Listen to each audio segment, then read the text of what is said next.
que foi ao seu encontro tremendo e lhe perguntou: por que vem só, sem ninguém que te acompanhe? Davi respondeu ao sacerdote Aimeleque: o rei me encarregou de uma missão, dizendo: ninguém saiba desta missão da qual te encarreguei e te dei ordens. Quanto aos homens, combinei um certo lugar onde eles estarão. Agora que tens à mão, dá-me 5 pães ou o que tiveres. O sacerdote respondeu a Davi: não tenho pão comum, mas tenho pão sagrado. Se os homens pelo menos se abstiverem das mulheres, poderão comer. Nós abrindo parênteses aqui, não há nenhum problema aqui na relação de homem com mulher. Isso aqui fere uma lei cerimonial descrita em Levítico, porque o homem está impuro por causa do fluxo do sangue do que sai do homem, é por causa da impureza do que sai do homem, não por causa da relação homem e mulher. O ponto é a lei cerimonial. Davi respondeu ao sacerdote e lhe disse: se, como é de costume, nós nos privamos de mulher quando saímos, os utensílios dos homens também foram consagrados, embora fosse para uma viagem comum, quanto mais hoje os seus utensílios seriam consagrados. Então o sacerdote lhe deu pão sagrado, porque ali não havia outro pão, senão os pães consagrados, que havia sido retirado de diante do Senhor no dia em que foram substituídos por pão quente. Naqueles dias havia ali um dos servos de Saul, cumprindo deveres diante do Senhor. Ele se chamava Doeg, era Edomeu, chefe dos pastores de Saul. Davi disse a Aimeleque: tu tens uma lança ou uma espada aqui? Porque eu não trouxe nem a minha espada nem as minhas armas, pois a missão do rei era urgente. O sacerdote respondeu: a espada do filisteu Golias, a quem feriste no vale de Elá, está aqui, enrolada num pano atrás do colete sacerdotal. Se quiseres, podes pegá-la, porque esta é a única que há aqui. E Davi disse: não há outra melhor, dá-me a espada. Naquele dia Davi se levantou, fugiu de Saul e foi ao encontro, a encontrar-se em Ax, rei de Gate. Mas os servos de Ax lhe perguntaram: esse não é Davi, o rei da terra? Não era sobre ele que cantavam nas danças, dizendo: Saul matou milhares, mas Davi 10 milhares? Davi pensou muito nessas palavras e teve muito medo de Ax, rei de Gate. Por isso mudou de atitude na presença deles e fingiu-se de louco. Ele riscava os portões e deixava correr a saliva pela barba. Então Ax disse aos seus servos: vede que este homem está louco. Por que o trouxeste a mim? Será que me faltam loucos para que trouxesses diante de mim para fazer loucuras? Ele entrará na minha casa? Até aqui, queridos, vamos orar.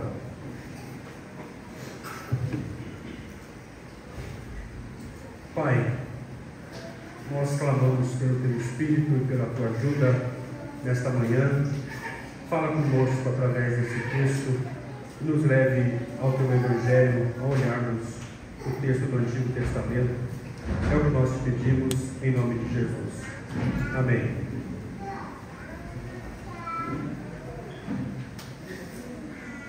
As crianças estão aqui hoje?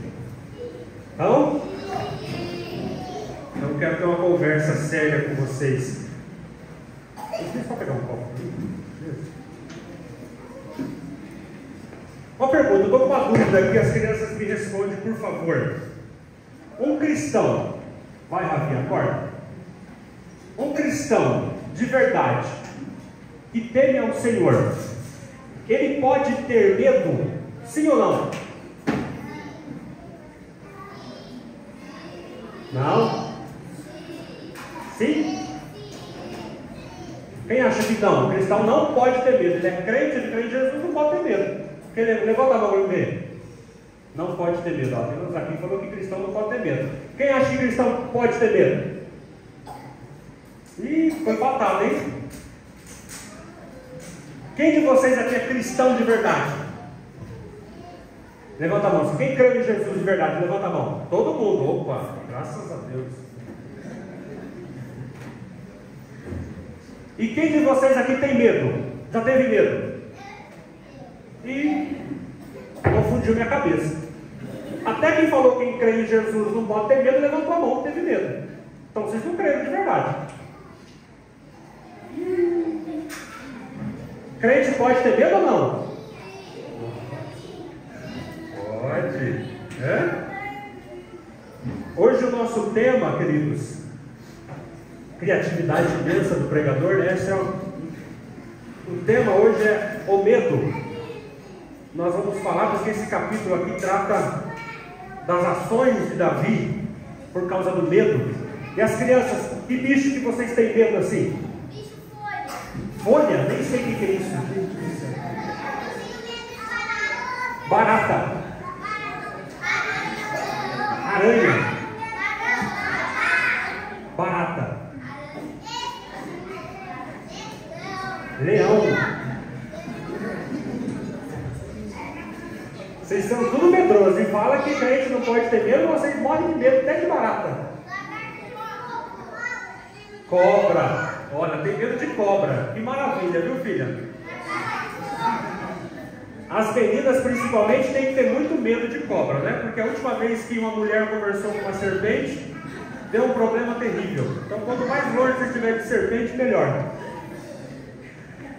Queridos, vamos conversar como gente grande agora e responder essa pergunta. Cristão pode ter medo?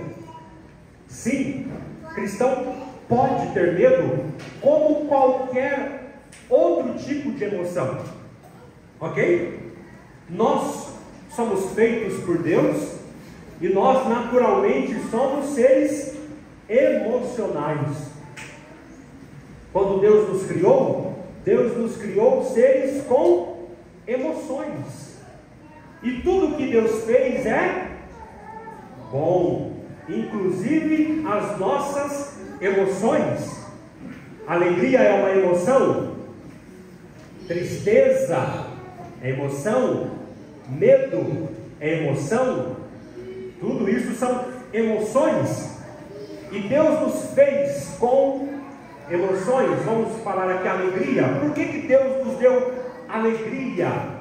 Nós sentimos essa emoção, a alegria. Deus nos deu alegria para que nós pudéssemos celebrar a sua presença, fortalecer a nossa comunhão. Como é bom nós juntarmos irmãos e desfrutarmos de momentos de alegria. Isso fortalece a nossa comunhão, não é? Deus nos deu amor. Nós sentimos, apesar de amor não resumir a sentimento, mas nós temos esse sentimento de buscar o bem do outro. Isso é amor.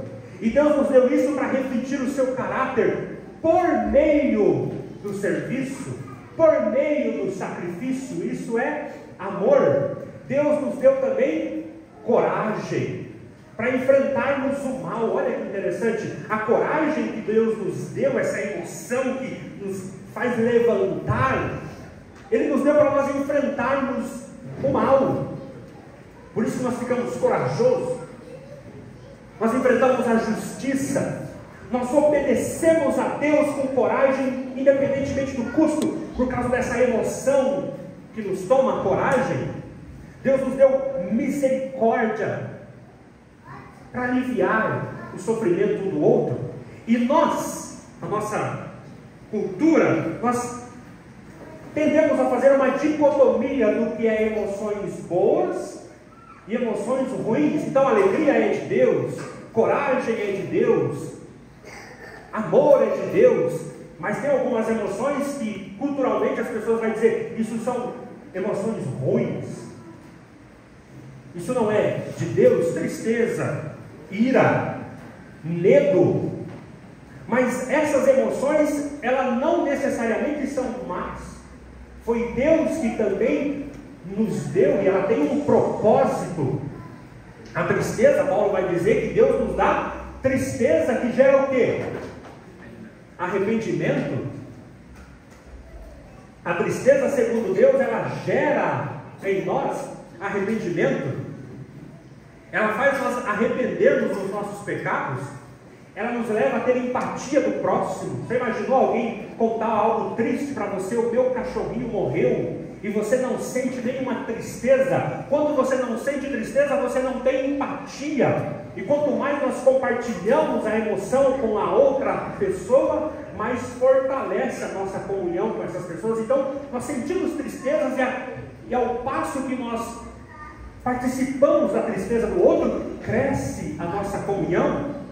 A ira, Deus também nos fez capazes de reagirmos com ira ao mal, à injustiça, não é? Imagina você ver um senhor de 98 anos sentado, de pé, e um jovem de 14 anos sentado, não é? Vem uma ira, e você vai agir. A ira te leva a agir, não de forma pecaminosa na criação. O pecado entra depois da queda, mas a ira te faz você levantar e dizer: menino, você é novo, você é forte, levanta e dá lugar para o senhor de 98 anos que está de pé e está cansado. Ela fez você agir. E o medo? O medo também não necessariamente é algo mal, né? Deus nos deu como sinalizador de perigo, é o que vai acionar a nossa prudência. Imagina uma criança sem medo de altura. Eu, por exemplo, quando era criança, eu não tinha medo de água. Isso era um problema. Eu vivia dizendo para minha mãe que eu via um rio, eu queria entrar. E ela dizia: você não sabe nadar. Eu não sei nadar, não sabia nada. 7 anos, 6 anos de idade. Até que meu pai me jogou dentro de um rio chamado Rio Ivaí. Foi bater e afundar. E ele foi me pegar lá embaixo. Aí eu tive medo. Quando veio esse medo, ativou o que em mim? Prudência. Eu vi a água, a coisa não é bem assim, né? Então o medo na criação foi dado por Deus. Todas essas emoções. Qual é o problema? Por que nós temos hoje tanto problema com as nossas emoções, ou por conta das nossas emoções? Por causa do pecado. Segundo evento, a criação, todas as coisas são boas, inclusive as nossas emoções, mas depois da criação teve a queda.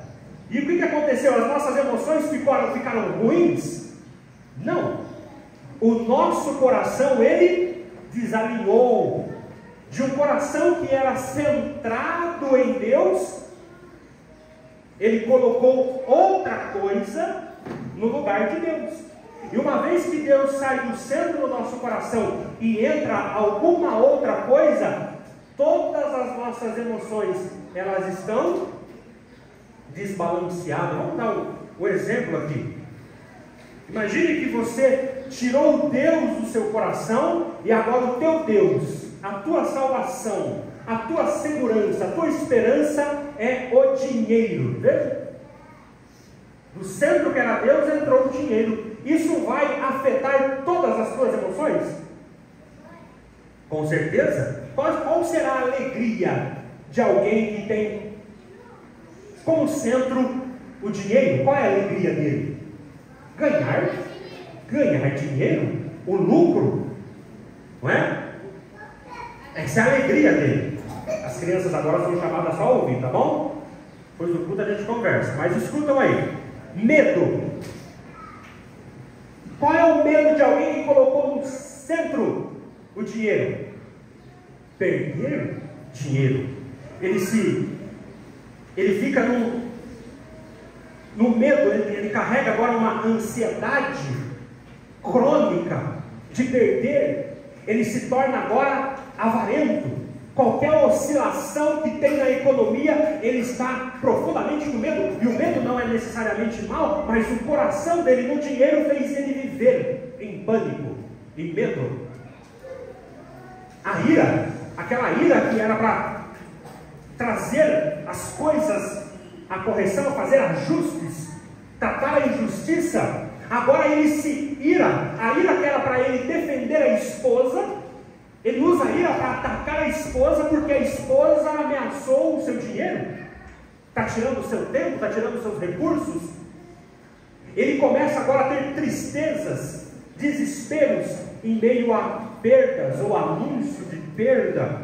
Ele tem vergonha. A vergonha aqui também é uma emoção, que é bom, mas agora a vergonha está tocada pelo pecado, o coração tocado pelo pecado. Ele tem vergonha de ser pobre, ele tem vergonha de não ter sucesso, ele tem vergonha de falir, e as emoções ficou tocada pelo pecado. E, queridos, as emoções são grandes indicadores que nos mostram onde está o nosso coração. Então, sempre que você perceber em você as emoções, seja ela qual for, pode ser alegria, nem toda alegria é de Deus. Ah, uma coisa boa, alegria. Mas se você está se alegrando no pecado, isso é péssimo. A tristeza é coisa do diabo. Olha, a tristeza que gera arrependimento é de Deus. Então, todas as emoções que você tiver, seja ela qual for, a que o homem chama de boa ou má, não desperdice essa emoção. Pare e pense: por que eu estou tão feliz? Por que eu estou tão triste? Por que eu estou com tanta vergonha? Por que eu estou tão decepcionado? Por que eu estou com tanto medo? Onde as nossas emoções, ela vai apontar onde está o nosso coração. Então, não desperdice nenhuma das suas emoções. Não clame simplesmente para Deus te livrar da tristeza. Isso não vai acontecer, queridos. Deus não vai te livrar da tristeza, do medo, simplesmente com um toque de mágica. É o teu coração que pode estar desalinhado. Então Deus trate o meu coração para que o centro do meu coração seja o Senhor. Porque o problema não é com a emoção, mas é com o teu coração, que não está centrado em Deus. Porque hoje nós estamos diante de um texto, queridos, que estranhamente mostra um homem, Davi, que há poucos dias atrás, Samuel 17, ele estava diante de um gigante com apenas 5 pedras na mão. Mas em nome do Senhor dos Exércitos, ele enfrentou Golias. Mas agora, nós terminamos o texto aqui com um homem babando, que nem um demente, na terra do gigante que ele tinha acabado de matar, babando, como um louco. Tudo por conta de um medo avassalador que tomou conta de Davi.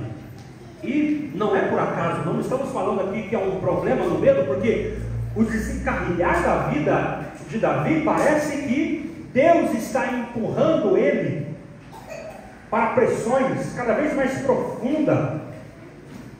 Deus já coloca Davi como rei num cenário estranho, humanamente olhando, amedrontador, porque ele é levantado como rei, tendo um rei no trono. Já não é assustador isso? Como você é ungido rei, sendo que tem um rei vivo e com todo o poder? Ele já entra aqui num campo minado, e isso obviamente vai gerar medo lá na frente. É o que vai acontecer com Davi. Ele tem a vitória sobre Golias, mas daqui a pouco vem o cântico das mulheres, e no cântico das mulheres é despertado os ciúmes em Saul. Saul vai lançar lanças contra ele. Imagina que você está sentado, jantando, comendo, o rei simplesmente arranca uma lança e tenta te cravar na parede. Queridos, é uma situação assustadora.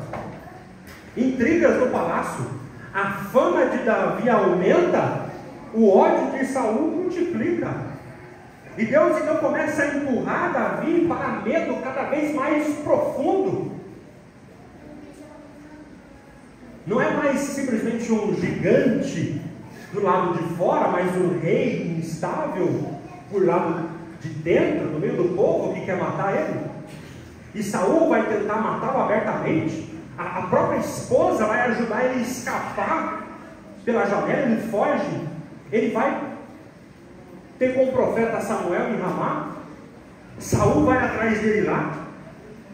Ele não tem mais sossego em casa, ele vai procurar os profetas, a morte está lá. Ele vai procurar consolo com Jonatas. Jonatas fala: meu pai quer te... Jonatas, e meu pai quer te matar mesmo. Ele perde casa, ele perde o palácio, ele perde a posição, ele perde o melhor amigo.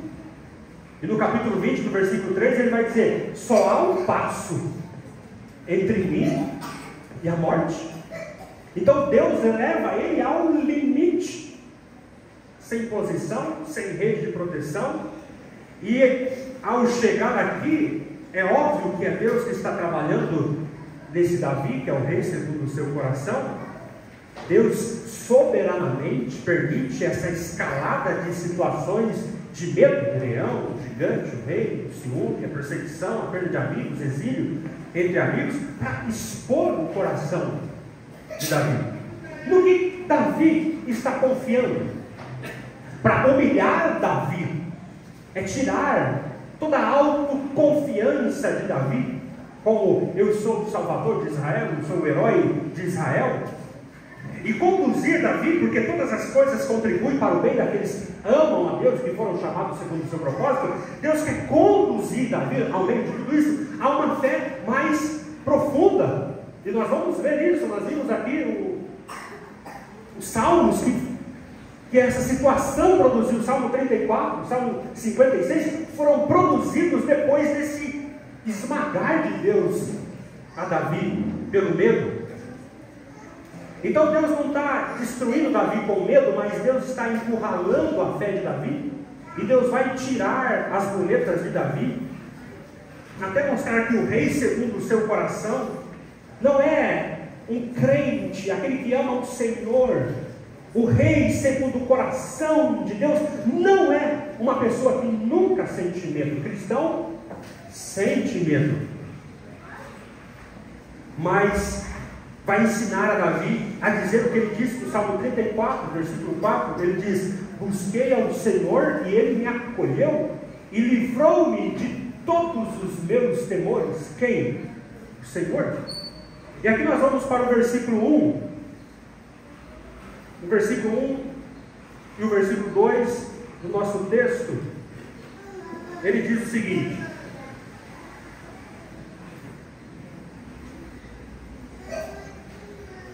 Davi foi a Nob, ao sumo sacerdote Aimeleque, que foi ao seu encontro tremendo. Já tem um sacerdote aqui que está tremendo.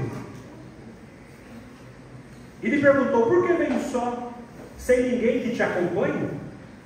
Davi respondeu ao sacerdote Aimeleque: o rei me encarregou de uma missão, dizendo: ninguém saiba desta missão, da qual te encarreguei e te dei ordem.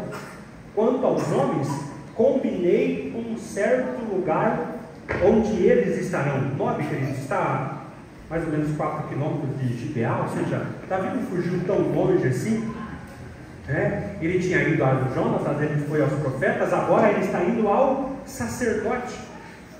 Mas quando ele chega ao sacerdote, o sacerdote está com mais medo do que ele. O sacerdote está tremendo. Por que será que o sacerdote vem ao encontro de Davi e o texto nos relata que ele está tremendo? Porque Aimeleque, por certo, já sabe do ódio e da perseguição de Saul para com Davi. E agora ele vê Davi vindo sozinho, não completamente sozinho. Ele tem uma comitiva com ele. Nós vimos em Mateus 12, Jesus fala que ele não estava sozinho, mas por certo ele chega aqui no tabernáculo só, sem comitiva. E alguém que senta na mesa do rei, alguém que é do alto escalão, chega sozinho. E Aimeleque, sabendo que existe um ódio por trás, ele treme, ele fica com medo. E ele percebe que se ajudar Davi, ele mesmo, o sacerdote, pode ser visto como um traidor do rei. E o que vai acontecer de fato no próximo capítulo. Então ele treme, porque ele está marcado, porque ele está diante de um homem que está marcado por Saul. E o pensamento de Aimeleque é: se eu me envolver com esse homem, eu posso morrer. E agora, queridos, perceba aqui uma evolução no texto.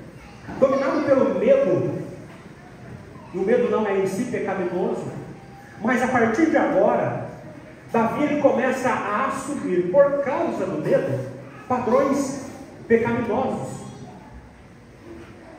E aqui nós vamos ver uma das características da pessoa com medo no relacionamento com as pessoas. Quando nós estamos tomados pelo medo, ou quando nós temos medo de alguma coisa, nós tendemos a fazer duas coisas. Ou nós nos apegamos a qualquer coisa. É como você está no naufrágio, você pega um pedaço de madeira, gruda nela para não se afogar, você se apega a algo, ou você se afasta. O medo gera isso em nós. Ou nós nos apegamos demasiadamente a coisas e a pessoas, ou nós nos afastamos dos nossos relacionamentos para que as pessoas não vejam aquilo que nós não queremos ver. Aqui a reação de Davi é uma reação de afastamento. E como ele vai fazer para se afastar de Aimeleque? Ele não quer que Aimeleque saiba de tudo. Ele vai se afastar. Davi, ele já tem uma mentira pronta na sua cabeça. Ele não vai ao sacerdote para contar a verdade para o sacerdote. Ele não vai ao sacerdote pedir conselhos ao sacerdote.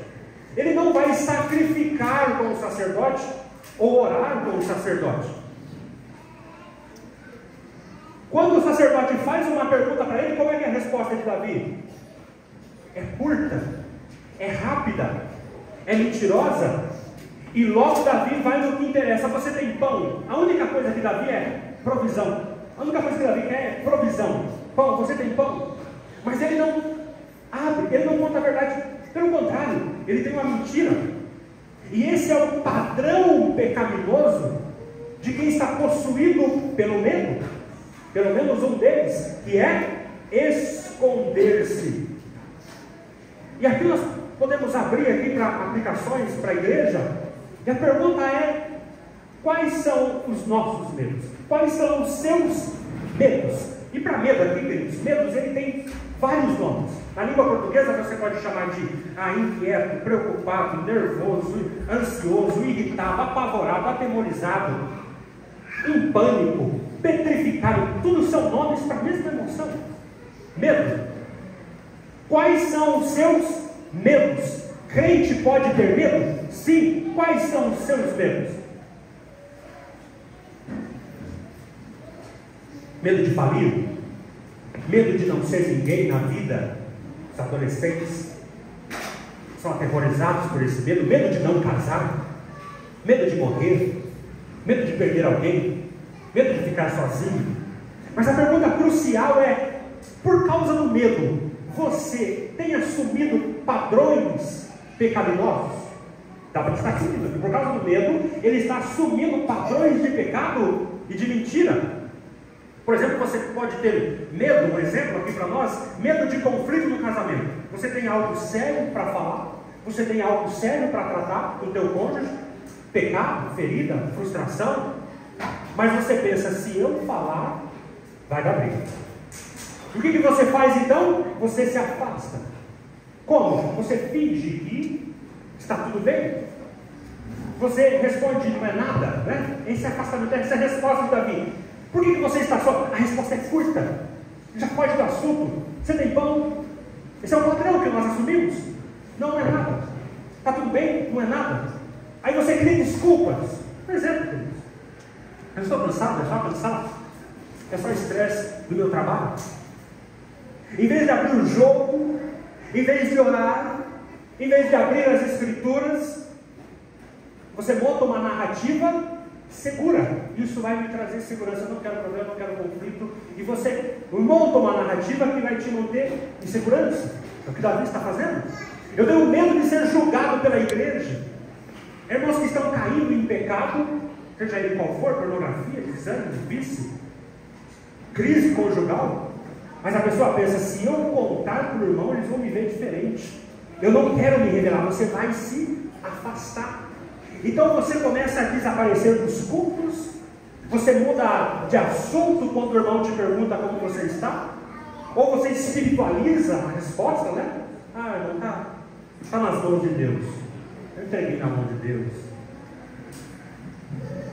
E Apesar de você buscar como Davi, ele busca aqui o tabernáculo, mas você não está buscando Deus de verdade na sua palavra, ajuda com os irmãos. Adolescentes que estão jovens que estão na hora de casar, estão conhecendo alguma pessoa, e ele vê sinais claros de pecado no cônjuge, desvio, incompatibilidade espiritual, mas o medo de perder aquela pessoa faz ele se calar. E se eu tocar nesse assunto, ela vai me largar. Então ele esconde as suas preocupações, ele engole tudo, ele evita uma conversa séria, ele mente até para si mesmo. Não é tão grave assim o pecado dela.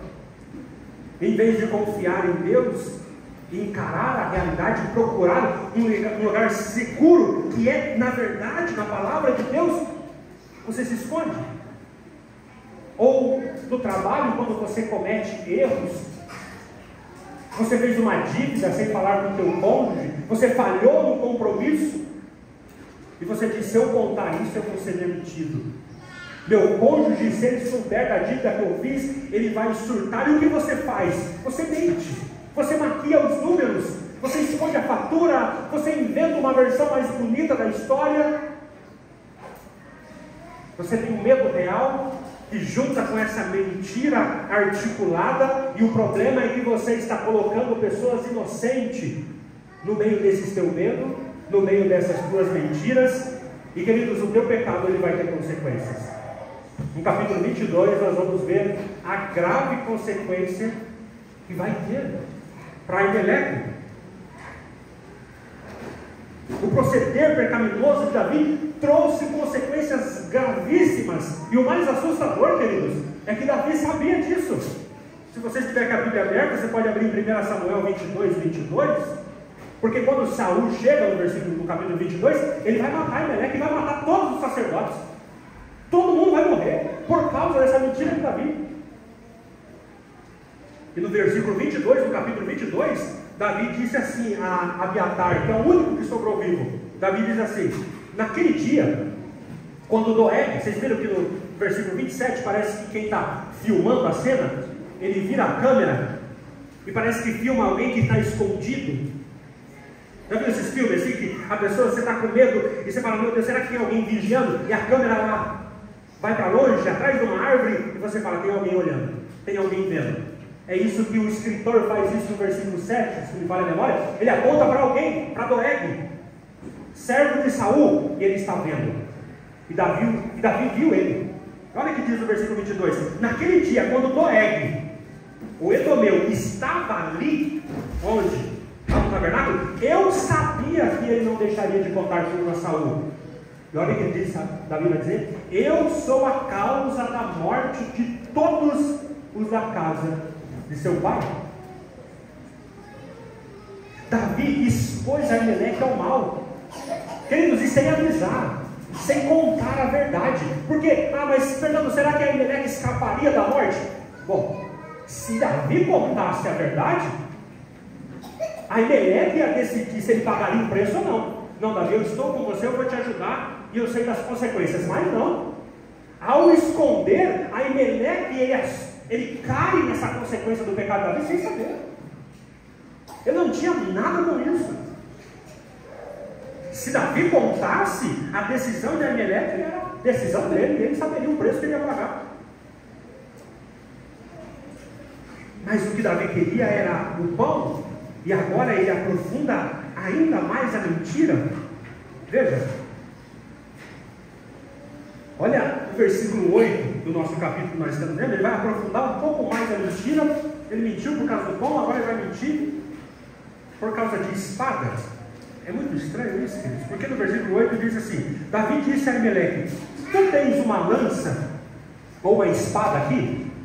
Porque eu não trouxe nem a minha espada. Veja, ele disse que está numa missão secreta do rei, mas saiu sem espada. Não faz sentido. A mentira não faz sentido o que você está falando. Você está numa missão, ninguém pode saber. Sim. Mas você está sem espada. Sim. Uma missão militar, desarmado. Eu não trouxe nem a minha espada, nem as minhas armas, pois a missão do rei era urgente. Era tão urgente que não dava conta de pegar a espada. O sacerdote respondeu: a espada do filisteu Golias, a quem feriste. Olha o indicativo de Deus, parece que é Deus falando: Davi, você feriu o filisteu sem espada, com pedra. O que você está fazendo? A espada do filisteu Golias, a quem feristes no vale de Elá, está aqui enrolada no pano, atrás do colete sacerdotal. Se quiseres, pode pegá-la, porque esta é a única que há aqui. E disse Davi: não há outra, me dê a espada. Ele, você vê a mentira? Ele aprofunda a mentira, ele inventa outra mentira, e uma história mal contada. Alguém que sai numa missão militar sem armas, porque não deu tempo. Então nós temos aqui o Davi que luta em nome do Senhor, para Davi que agora está recorrendo à espada do gigante que ele derrubou com pedra. Essa espada, ao sacerdote falar: só tem a espada de Golias, isso aqui deveria ser uma lembrança. Meu Deus, que loucura eu estou fazendo. Deus me deu uma vitória com 5 pedras. Quando eu confiei no nome do Senhor, vê que o medo dele aqui é porque o coração dele não está confiado no Senhor. Ele agora, a confiança dele vai à espada. E para ter a espada de alguém que ele mesmo matou com pedra, ele recorre a uma mentira. Davi agora se alegra: me dá essa, não tem outra, dá essa. Ele está alegre agora por ter nas mãos uma arma do gigante que ele mesmo venceu. Ele se alegra com as armas do inimigo. Preste atenção, queridos, que é a esse ponto que o medo pode te levar a padrões pecaminosos, a ponto de você começar a desejar armas que são dos filisteus, armas do inimigo. E quais são as armas do inimigo que você tem se apegado por conta do seu medo? Pode ser a máscara, a mentira, a performance. Essa é uma arma dos filisteus, é fingir, é encenar, é maquiar a verdade, é montar um personagem. Isso não é arma de crente. A hipocrisia, a mentira, essa maquiagem, e pode ser que você esteja colocando por causa do teu medo, como Davi está fazendo: o rei me mandou e eu estou numa missão secreta. Que mentira! Isso é hipocrisia. Você é um fugitivo. Máscara de um servo fiel de Saul, quando na verdade ele estava fugindo de Saul. Está tudo bem, não, irmão, está tudo bem. O casamento está quebrado, mas está tudo bem. É só cansaço. Quando é pecado escondido, quando é amargura, quando é rancor, e você fingindo espiritualidade, mesmo aqui, como Davi estava lá no tabernáculo, estava no lugar santo, mentindo. Isso é arma do diabo. Não há esse tipo de armadura nas Escrituras. Ele é o pai da mentira, o diabo.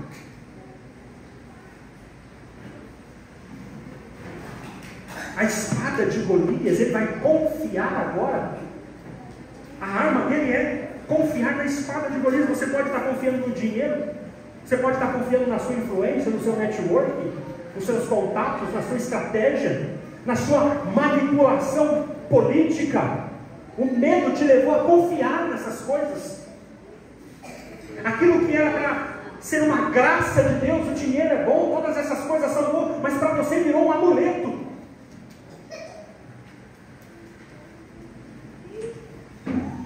Isso é diabólico.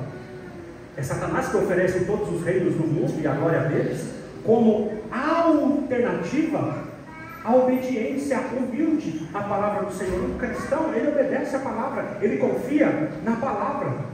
Por isso que Davi, mais tarde, depois do Senhor tratar ele vai dizer: uns confiam em carros, outros em cavalos, mas nós faremos menção do nome do Senhor nosso Deus. Mas não é isso que Davi está fazendo aqui. Ele aprendeu isso.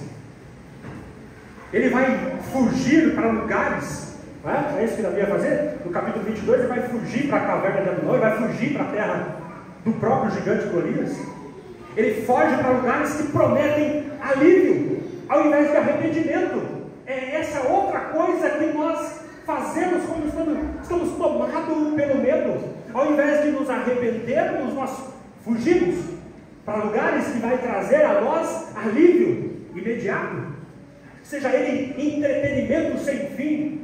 Você não quer lidar com um problema no seu casamento, da sua vida, ou seja lá o que for, então você entra na internet, liga a televisão e passa o dia dentro desse teu esconderijo, dentro desse teu vício. Você se aprofunda em relacionamentos impróprios. Esse é o que Davi está fazendo ao procurar refúgio em Gate. É assustador. Davi vai na terra de Golias e dos filisteus, que ele levou 200 prepúcios dos filisteus. Davi vai se esconder lá na terra deles. Não vai dar certo isso, queridos. E ao invés de orar, nós vamos aos nossos vícios. Ao invés de abrir o coração, nós mergulhamos em telas. Ao invés de confessar o teu pecado, você corre para o pecado e acha que isso vai dar certo.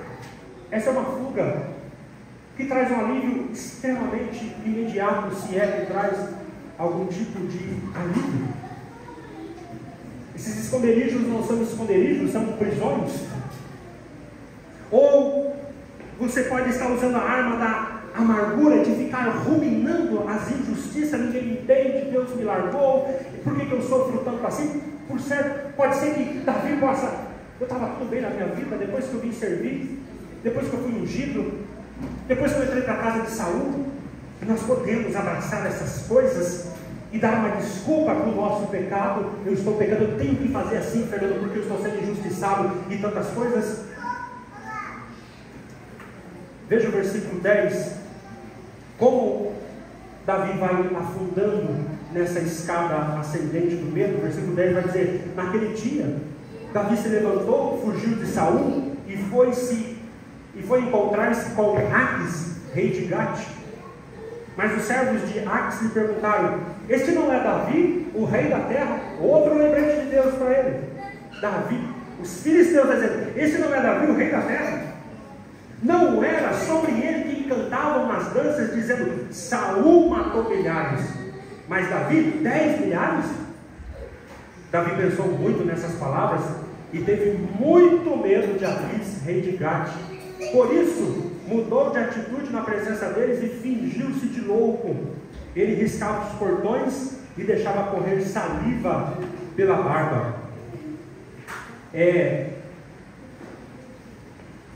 assustadora nós terminarmos aqui com Davi babando, feito louco, que nem um demente, e vemos quão depressa um crente como Davi, quão rapidamente um homem de Deus, ele pode sair de uma vitória contra um gigante, para daqui a pouco estar babando como louco na terra do inimigo, por causa de padrões pecaminosos diante do medo, por não confiar na palavra de Deus. Essa palavra, quão rapidamente, quão depressa, isso acontece quando o povo de Israel, rapidamente ao ser liberto da terra do Egito, está adorando o bezerro de ouro. Isso acontece em Gálatas, quão depressa ele sai do evangelho e vai para um outro evangelho. Isso pode acontecer quando nós abandonamos a confiança na palavra de Deus e recorremos a esses padrões pecaminosos. Rapidamente um crente pode cair no estado de graça e se aprofundar e ficar como Davi, babando aqui. A única coisa boa aqui, se é que tem alguma coisa boa, mas é que deu certo. Davi, ele escapou. E no versículo 5 do capítulo 22 termina assim: o profeta Gade disse a Davi: não fiques na fortaleza, sai e vai para a terra de Judá. Então Davi saiu e foi para o bosque de Eret. Versículo 5 do capítulo 22, a palavra de Deus vem a Davi e fala para ele: volta, sai da sua fortaleza e volta para Judá. Queridos, ao olharmos para esse texto aqui, nós nunca podemos perder de vista o Evangelho, porque esse capítulo 21 nós vimos um Davi que está feio na foto. Ele mente para o sacerdote, ele manipula a situação, ele coloca a vida dos outros em risco por conta do seu pecado, ele se agarra à espada de Golias, como se a espada do gigante pudesse salvar, e ele termina aqui o capítulo 21 babando, fingindo loucura, diante de um rei pagão. Esse é o homem que o coração, ele é segundo o coração de Deus. É assim que ele termina. É o ungido de Deus no modo colapsado.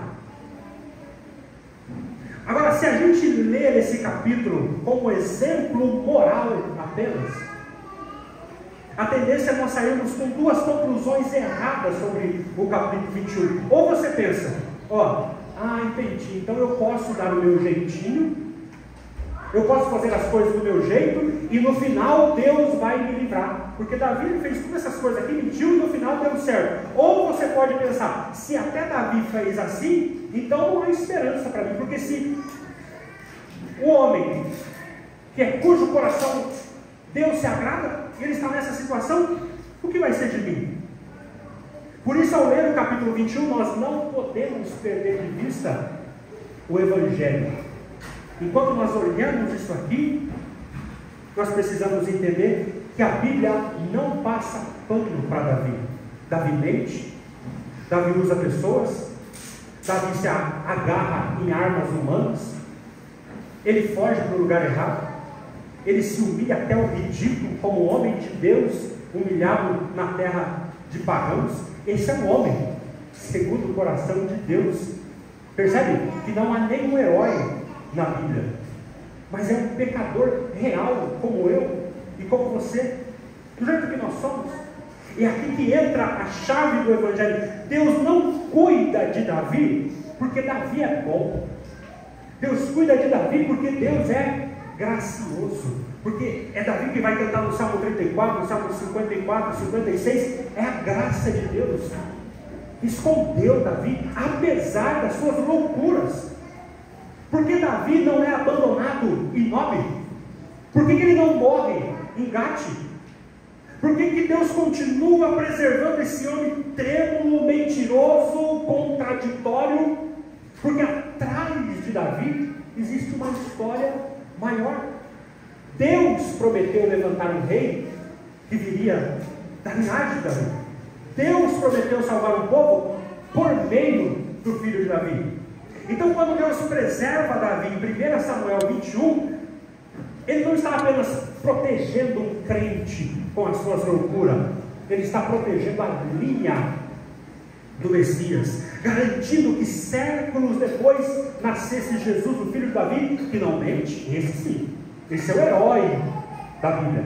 Esse sim não mente, não manipula, não foge. Deus, em termos de Evangelho, então, isso você pode trazer para você, porque a única diferença entre nós e Davi é que ele cria no Jesus que viria.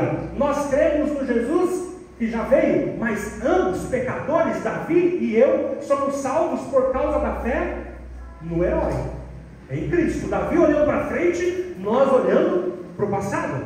Mas tudo aqui, Deus trata Davi com paciência por causa de Cristo, não é por causa de Davi. É Romanos 3 em ação. É Deus suportando com paciência os pecados anteriormente cometidos. Porque Davi, vocês viram aqui, ele recebe um pão santo. Eu quero pão. E sabe o que acontece com Davi? O sacerdote dá o pão da preposição para ele comer. É exatamente o que nós recebemos. Nós recebemos o pão vivo e nobre. O pecador com medo recebe algo escandaloso. Por isso que Jesus vai citar em Mateus 12, ele recebe o pão consagrado, o pão da presença de Deus, não porque ele merece, mas porque ele está faminto. Séculos depois, Jesus olha para essa cena e usa essa cena de Davi comendo um pão que ele não poderia comer em tese, como argumento. E Jesus vai mostrar que no coração da lei há um Deus que não vira as costas para quem está faminto, apesar dos pecados. Ele está pecando, ele está mentindo, e Deus vai dar um pão que ele não poderia comer. que é um escândalo aos olhos dos fariseus, por exemplo, isso é sinal da graça, que Deus, apesar dos seus pecados, Ele não vira as costas e dá para nós pão, que é Ele mesmo. Davi mentindo é sustentado por pão santo. Nós, mentirosos, ansiosos, medrosos, quebrados, somos sustentados por pão que vem, por algo maior do que Davi teve, pelo próprio pão de Deus que veio do céu. Eu sou o pão vivo que desceu do céu. O pão que eu darei pela vida do mundo é a minha carne. É por causa desse Cristo que nós somos sustentados, apesar dos nossos pecados. Nós não podemos perder de vista o Evangelho. Se Deus deu o pão ao Davi nessa situação, quanto mais Ele dará a si mesmo em Cristo a pecadores que se aproximam dele pela fé. Davi, dominado pelo medo, se faz de louco para escapar da morte. Ele salva a própria pele à custa da verdade, da honra, da dignidade. Jesus, esse quem é maior do que Davi, ele faz o contrário. Ele não se esconde, ele se apresenta, ele não finge ser outro, ele confessa quem ele é. Ele não salva a sua própria pele, ele entrega a si mesmo. Davi, aquele baba na barba diante de um rei pagão, fingindo-se louco. Jesus, ele sangra na cruz diante de judeus, porque ele mesmo escolheu morrer. Davi é cuidado pela graça por causa do que Cristo ainda faria por ele, e nós somos cuidados pela graça de Cristo por causa daquilo que ele já fez por nós. Em 1 Samuel 22, como nós já lemos, quando a notícia do massacre de Nob chega a Davi, ele vai dizer: eu sou a causa da morte de todas as pessoas da casa de teu pai. É claro que Davi aqui não é o executor, mas ele é parte da cadeia que leva a toda essa tragédia, porque ele mente, porque ele tem medo, porque ele se omite.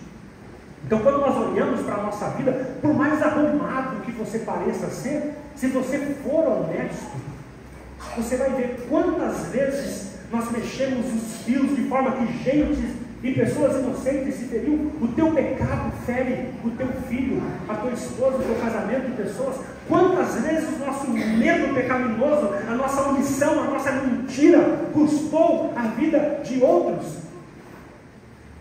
Se você então lê 1 Samuel 21 de forma moral, você vai dizer: eu preciso ser melhor do que Davi. Você não é melhor do que Davi, nós não somos melhor do que Davi, mas à luz do Evangelho nós chegamos à conclusão que eu sou igual a Davi, e por isso eu preciso desesperadamente de um Salvador maior do que o próprio Davi.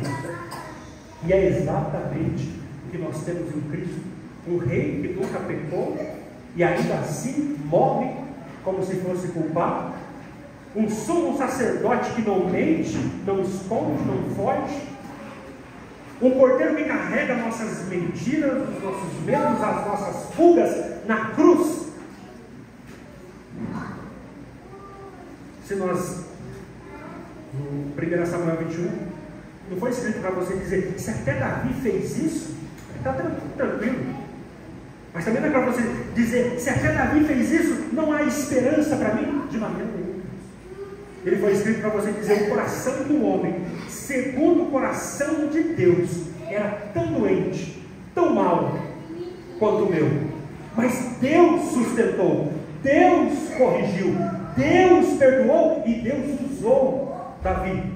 A graça, queridos, é realmente maior do que o pecado. Então, quando o medo te empurrar para a mentira, quando o medo te empurrar para os teus esconderijos, para as armas erradas, lembre-se de Davi. Não para você imitar o pecado de Davi, mas lembre-se de Cristo, para você não duvidar da graça de Cristo, porque e mesmo as tuas mentiras, os teus medos e os teus pecados, Cristo é o nosso esconderijo, Cristo é o nosso pão. Não perca de vista, trate com o seu pecado, tendo em vista o Evangelho. 1 Samuel 21 vai mostrar o pior de Davi, para você suspirar de alívio ao ver o melhor de Cristo e o que Ele fez por pecadores como nós. Que ao olhar para Davi babando lá em Gade, você lembre, meu Salvador, Ele não fingiu nada. Ele encarou a vergonha, Ele encarou a ira, para que um pecador como eu fosse cuidado por Deus, não por causa de quem eu sou, mas por causa do que Cristo fez comigo. Esse é o Salvador que é maior do que Davi. Queridos, que você lide com os seus medos, arrependa dos seus pecados, que o Senhor faça isso conosco, e não tenha medo, porque todos os nossos pecados e todas as consequências dos nossos pecados, ainda que nós colhamos as consequências do nosso pecado, nós somos aceitos em Cristo, que morreu por causa dos nossos pecados. Vamos orar? Pai, nos capacite essa manhã a enfrentar os nossos medos, olhando para a cruz do Teu Filho, e lançar mão dos nossos padrões pecaminosos, e colocar todo o nosso medo, toda a nossa ansiedade diante dos Teus pés, porque o Senhor tem cuidado de nós, nos livre dos nossos pecados e nos ajude, e nos leve a arrependimento. É o que nós te pedimos em nome de Jesus.